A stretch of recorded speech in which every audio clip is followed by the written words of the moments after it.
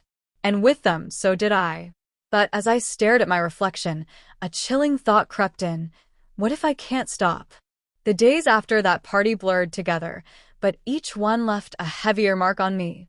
What had started as a simple disguise, just a dress, a wig, and makeup, had now turned into a strange reality I couldn't shake off. Everywhere I went, I carried the weight of my secret, that beneath the flawless face people saw, beneath the delicate skirts and shimmering gloss, I was still me. But even I was beginning to question who me really was. At school, whispers seemed to follow me down the hall. I couldn't tell if they were really about me or if my paranoia had sharpened every giggle into mockery, every glance into suspicion. My friends treated me the same, but sometimes I caught one or two of them staring longer than usual, their eyes narrowing as if trying to solve a puzzle. The strangest part was how natural it felt when I slipped back into the clothes. I told myself it was just to stay consistent, to avoid any slip-ups that might expose me, but I knew deep down it was more than that. The mascara, the eyeliner, the gloss, they had stopped being tools of disguise. They were part of me now, a second skin that made me feel alive in ways I couldn't explain. One evening, as I sat at my desk pretending to study, the mirror across the room caught my reflection. I froze. The girl staring back wasn't a stranger anymore. She looked confident, polished, even beautiful. My stomach fluttered with a strange mixture of pride and guilt. I whispered under my breath, "Who are you becoming?" That night, I dreamt of the party again. Except this time, it wasn't just a fleeting moment of pretending. In my dream, people called me by a girl's name, one I didn't even recognize, and it felt so natural it scared me. When I woke up, my heart was racing, and I could still hear the laughter and music echoing in my ears. Reality came crashing back the next morning when my phone buzzed with a message from someone unexpected. Lena. She had been at the party. Popular, sharp-eyed Lena, the kind of girl who noticed everything. Her message was simple. "We need to talk. Tomorrow. Alone." My chest tightened. Did she know? Had she figured it out? The possibility made my hands tremble. If my secret spread, if people found out what I had done, my life would be over. But beneath the fear, another thought slipped in quietly, like a shadow I couldn't chase away. What if she wasn't calling me out? What if she liked what she saw? That single question haunted me as I lay awake that night, mascara still smudged on my lashes because I hadn't bothered to wipe it off. For the first time, I wasn't sure if I wanted the truth to come out, or if I wanted the lie to take me deeper. The morning light spilled through the thin curtains, brushing across my face, as if it wanted to pull me out of my restless sleep. My heart still carried the weight of yesterday, the teasing, the laughter, and the way my reflection in the mirror had both terrified and fascinated me. I sat up slowly, rubbing my temples, and my eyes caught the wig lying neatly on the dresser. Its silky strands gleamed in the light, looking almost alive. For a moment, I thought about hiding it away, locking it in some drawer, so I could pretend it was just a joke gone too far. But deep down, I knew that was a lie. A dangerous, tempting lie. Because every time I looked at that wig, a part of me wanted it back on. A part of me longed to see that other person staring back at me in the mirror, the girl everyone admired, the girl who wasn't me but somehow was. My phone buzzed suddenly, yanking me from my thoughts. It was a message from Mia. "You looked amazing yesterday. Everyone's still talking about it. Meet me after class. I have an idea." My stomach tightened. An idea? I whispered under my breath. With Mia, that never meant something simple. At school, I could feel the eyes on me. Whispers followed me down the hallway. It wasn't cruel mocking this time. It was curiosity. Excitement. A couple of guys nudged each other and looked my way. One of them smirked, as if he knew something about me that I desperately wished he didn't. My face burned, and I hurried into class, sinking low in my seat. But no matter how hard I tried to act normal, my mind was elsewhere, on the wig, the mascara, the way it all made me feel. Later that afternoon, I met Mia at the cafe near campus. She was already waiting, sipping her latte with that mischievous sparkle in her eyes. "Finally," she said, standing to greet me. "You're late." "I almost didn't come," I admitted, sliding into the seat across from her. Mia tilted her head, studying me with a knowing smile. "Because you're scared? Or because you're tempted?" Her words pierced through me. I looked away, but she reached across the table and gently touched my hand. "You don't have to hide it," she whispered. "Yesterday wasn't just a joke, was it? You liked it. You felt different. Alive." I swallowed hard, my throat dry. "It doesn't matter what I felt. It's not who I am." Mia leaned closer, her voice soft but firm. "Maybe it's part of who you are. And you don't have to figure it out alone. I want to help you." Before I could respond, she pulled out a small shopping bag and pushed it toward me. My pulse quickened as I peered inside. Clothes. Makeup. A delicate silver necklace. "Mia," I breathed, my voice trembling. "What is this?" Her smile widened. "Your next step." The days that followed blurred together like a dream I couldn't wake up from. Everywhere I went, people called me her name. Friends, teachers, even strangers passing by at the market. Everyone greeted me as if I had always been her. It was terrifying, yet strangely comforting at the same time. At first, I thought it was just my family playing a cruel joke. But no. This was bigger than them. My neighbors waved and said, "You look just like your sister, but prettier today." My classmates whispered, giggled, and stared at me in ways they never had before. Nobody saw me as myself anymore. They only saw her. At night, I would stand in front of the mirror, touching my face, running my fingers down my jawline, over my lips, tracing the curves that weren't supposed to be there. My reflection was no longer mine. It was hers. Her soft cheeks, her sparkling eyes, her hair falling like silk over my shoulders. And worse, my sister leaned into it. She began handing me her clothes, one outfit at a time. "If everyone thinks you're me," she said, smirking, "then you need to dress the part." At first, I resisted. I yelled, I begged, I even threatened her. But she knew my weakness. She knew my secret. If I didn't go along with her game, she would expose everything. So I wore them. Dresses, skirts, blouses. Things I had only ever seen hanging in her closet were now tightening against my body. Each time, I told myself it was just temporary. Just until she got bored. But she never got bored. Instead, she grew more demanding. "Sit like me. Walk like me. Smile like me. You're not convincing enough," she would whisper, drilling me over and over again. And I listened, because I had no choice. The strangest part was how quickly my body responded. Heels that once felt like punishment started to feel natural. Makeup brushes, once foreign, became tools I learned to master under her sharp gaze. Even my voice, my own voice, began softening, rising into the pitch she demanded. Everywhere I went, people adored me. They praised me. They treated me as if I was special, something I had never been as myself. My heart twisted each time someone smiled at me with admiration, because deep down, I knew it wasn't me they loved. It was her. But late at night, when the house grew silent, I would collapse onto my bed in her nightgown, my hands trembling as I whispered into the dark. Am I even me anymore? Or have I already become her? And deep inside, a terrifying truth began to bloom. Maybe I didn't want to stop. The next few days after the party were the strangest of my life. What had started as a joke, a simple disguise with my sister's wig, was slowly turning into something much bigger than I could have ever predicted. At school, people began to talk. I overheard whispers in the hallways. "Did you see that girl at the party? She had the most gorgeous red hair." Yeah, everyone thought she was new in town. She didn't look like anyone I know. Every time I heard those conversations, my stomach twisted. They were talking about me, about the version of me that wasn't supposed to exist. I tried to ignore it, but my sister Lily wouldn't let me. She cornered me in our room one night, arms crossed, smirking like she'd been waiting for this moment.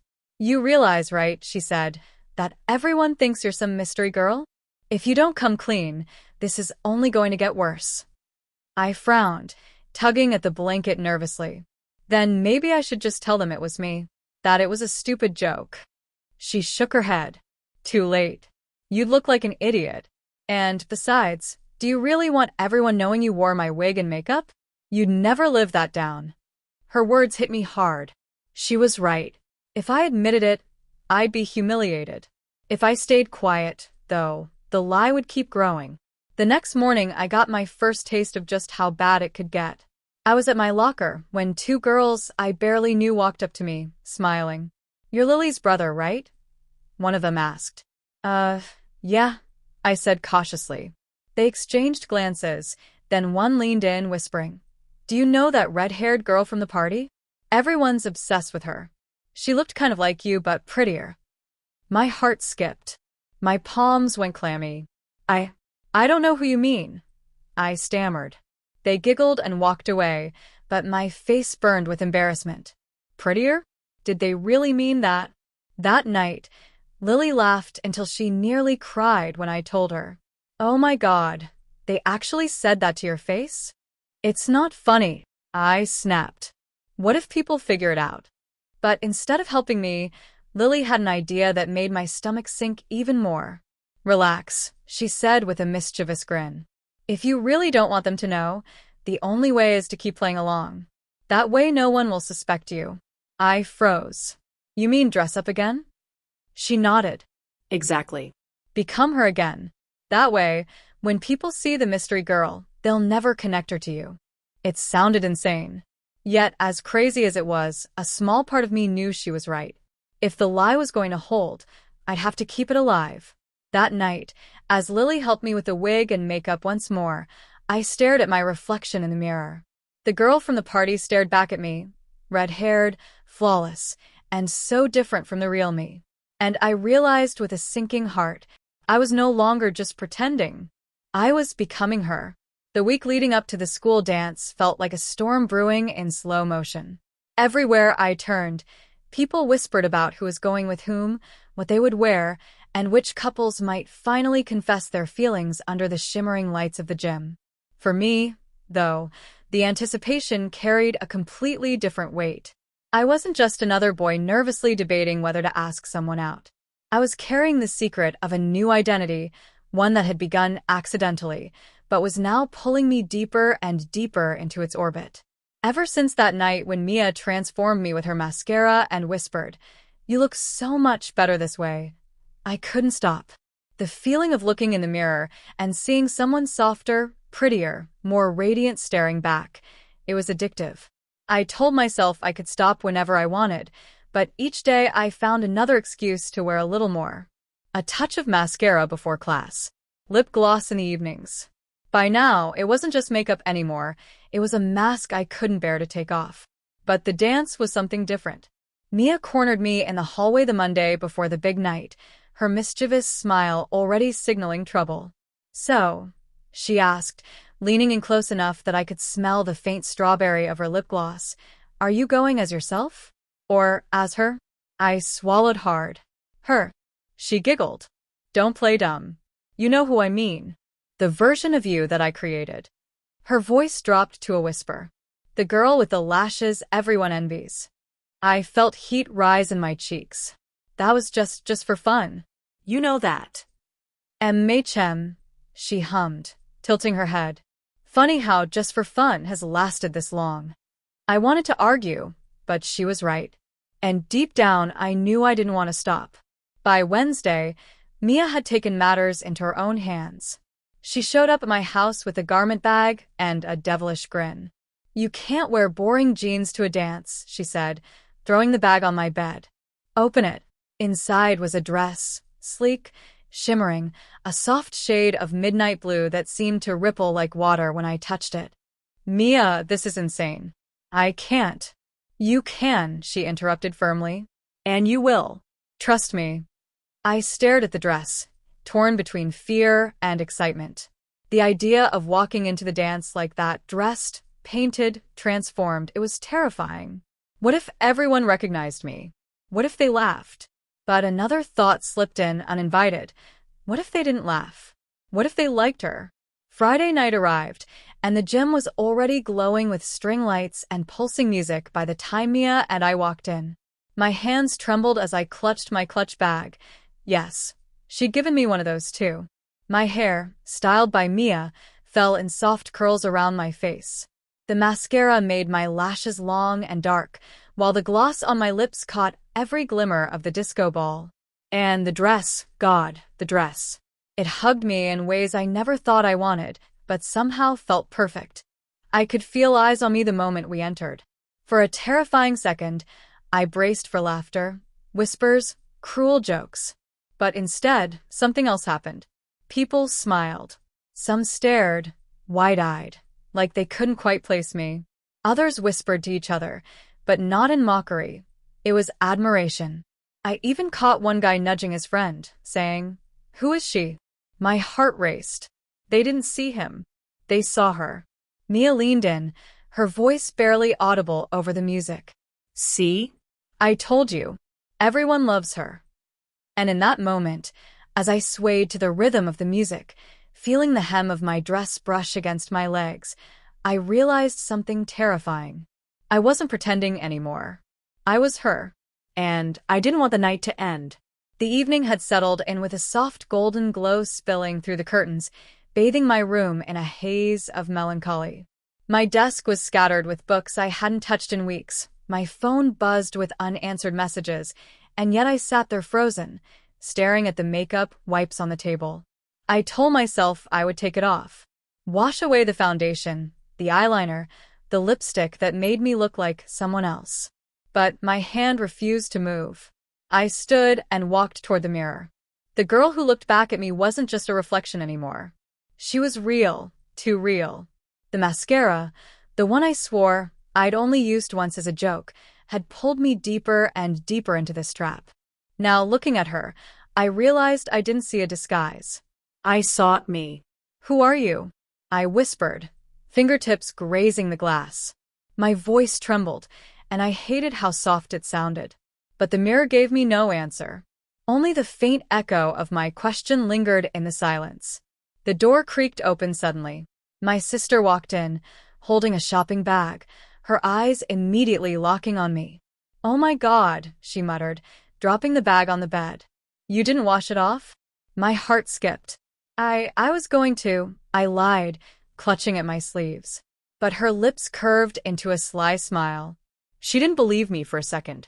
Instead, she stepped closer and tilted her head as if she were an artist studying her canvas. "You know," she said softly, "it suits you. More than I thought it would." I froze. Her words wrapped around me like chains. I wanted to deny it, to laugh it off, but the reflection behind her betrayed me. The girl in the mirror wasn't fighting. She wasn't denying. She was curious. "Stop messing with me," I muttered. But my sister only smirked, digging into the shopping bag. "You think I'm messing with you?" "No, little brother." She pulled out a dress, soft silk shimmering under the lamplight. "I'm just helping you admit what you already know." I stared at the dress, my stomach twisting. No way. Absolutely not. But even as I said it, my pulse quickened. I hated how part of me wondered what it would feel like. Later that night, when she finally left the room, the dress still lay on my bed. I sat beside it, running my fingers across the smooth fabric. My reflection in the mirror whispered temptations I couldn't silence. "You'll never know unless you try." The mascara had been the first step. And now, the dress was waiting. And the terrifying part? I wasn't sure I wanted to resist anymore. The next few days passed like a blur, but inside me everything felt sharp, overwhelming, and almost unbearable. At first, I thought my mascara secret was just a silly one-time mistake, but now it had grown into something I couldn't control. Every morning when I woke up, I found myself staring at the small tube of mascara hidden inside my desk drawer. My hands would tremble as I tried to resist. "Just one day without it," I whispered to myself. But the moment I looked in the mirror, all I saw was emptiness. My eyes looked plain, tired, ordinary. And the craving started again. So I gave in. The first swipe across my lashes felt like electricity rushing through me. My reflection came alive, my eyes sparkled, and I felt like I wasn't just me anymore. I was prettier. It was terrifying, but also addictive. I tried to keep it hidden, sneaking into the bathroom before anyone woke up, locking the door, carefully applying just enough to make it look natural. But hiding something every day comes with its own stress. My heart pounded whenever my mom knocked on the door. I flinched whenever my sister barged into my room. I lived in constant fear of being caught. Yet strangely, the fear made it more thrilling. One afternoon, while walking home from school, I felt the mascara on my lashes catch the sunlight. A group of girls passed by, and one of them looked directly at me. "Your eyes are really nice," she said casually. My heart nearly exploded. I mumbled a thank you and walked faster, but inside I was shaking. She noticed. That single comment left me restless for the entire night. If one girl could notice something so small, then what if others started noticing too? Would they laugh? Would they tell everyone? Would I be exposed? And yet another thought crept in. What if they liked it? The tension inside me was unbearable, like I was walking a tightrope. On one side was the old me, safe, unnoticed, invisible. On the other side was something new, dangerous, but exhilarating. The mascara wasn't just makeup anymore. It had become a part of me, a piece of my identity I didn't know I was searching for. By the end of the week, I couldn't ignore it. I sat in front of my mirror late at night, mascara in hand, staring at myself. The boy in the reflection was slipping away, replaced by someone softer, someone more delicate. My lips trembled as I whispered into the silence. What's happening to me? The answer came not from my reflection but from deep inside. This isn't just a phase. This is only the beginning. The next few days blurred into each other, a mix of fear, excitement, and constant tension. Every morning, I woke up half expecting someone to have discovered the truth. Every night, I replayed the risks in my mind, my father finding out, my classmates catching on, my secret slipping through the cracks of my sister's perfect act. But oddly enough, instead of falling apart, the disguise was becoming stronger. Each layer of mascara, each step in heels, each little adjustment of my posture made me sink deeper into the role. My reflection no longer startled me. It whispered temptations instead. Still, danger was everywhere. It happened on a Tuesday morning. I was rushing through the school hallway, head lowered, pretending to be my sister, as always. The noise of students chatting and laughing filled the air, but my mind was elsewhere, calculating the little details, how my skirt swished, how my hair needed to be tucked behind one ear, how my voice needed to sound when I greeted someone. And then, disaster struck. "Hey, wait up," someone shouted from behind me. I froze. The voice was familiar, too familiar. I turned around and nearly dropped my books. It was my best friend, Amir. He jogged up, his usual grin on his face. "You walk so fast. I almost didn't catch you." My heart was beating so hard it hurt. Amir didn't know. He couldn't know. But here he was, standing right in front of me, expecting me to act like her. "Oh, hi," I stammered, my voice pitched higher than usual. Amir gave me a curious look. "You okay? You sound different today." Panic surged through me. My mind raced for excuses, for anything that could explain why his friend sounded like a girl and looked like one too. But before I could think, he tilted his head, eyes narrowing as if he was piecing together a puzzle. "You know, you look a lot like someone I know," he said slowly. The world tilted. Did he see through me already? Did he realize that I wasn't my sister but his best friend hiding behind layers of makeup and borrowed clothes? I forced a laugh, hoping it didn't sound as fake as it felt. "Yeah, people say that a lot." For a long, tense moment, he just studied me. My palms were sweaty. My throat was dry. One slip, and everything would crumble. But then, something unexpected happened. Instead of suspicion, Amir's expression softened. His grin returned, but this time it wasn't playful. It was almost shy. "Well, whoever you are, you look really nice today," he muttered, scratching the back of his neck. I froze again, but for a completely different reason. Was he flirting with me? Heat rushed to my face. I wanted to scream that it was me, his best friend, that this was just a disguise, that he shouldn't be looking at me like that. But the words wouldn't come. Instead, my lips curved into a smile that wasn't entirely fake. And for the first time, I wondered, what if the danger wasn't being caught? What if the real danger was starting to like the role I was trapped in? By now, my life was a fragile performance held together by secrets and illusions. Every morning, I woke up, brushed out my wig until it shone, applied layers of mascara that made my eyes too striking to be ignored, and dressed carefully in outfits that had once belonged to my sister but now seemed to belong to me. What had started as a desperate act of survival had grown into something else, something I couldn't name. But living this double life was exhausting. Every word I spoke had to be calculated. Every glance carried risk. One slip, and the truth would unravel. At school, the transformation had become complete. People no longer whispered behind my back with suspicion. They admired me openly. She's so beautiful. She has the best hair. I wish I had her skin. Compliments rained down on me, and yet each one felt like a dagger, because I knew they weren't speaking about the real me. One afternoon, while walking down the hallway, a girl I barely knew stopped me. "Hey, can I ask you something? What's your secret? Your eyelashes aren't insane." Her wide-eyed sincerity froze me in place. For a split second, I wanted to tell her everything, that these lashes were stolen, that beneath the mascara was someone she would never look at twice. Instead, I smiled and whispered, "Just practice." The lie tasted bitter, but I swallowed it down. At home, things grew worse.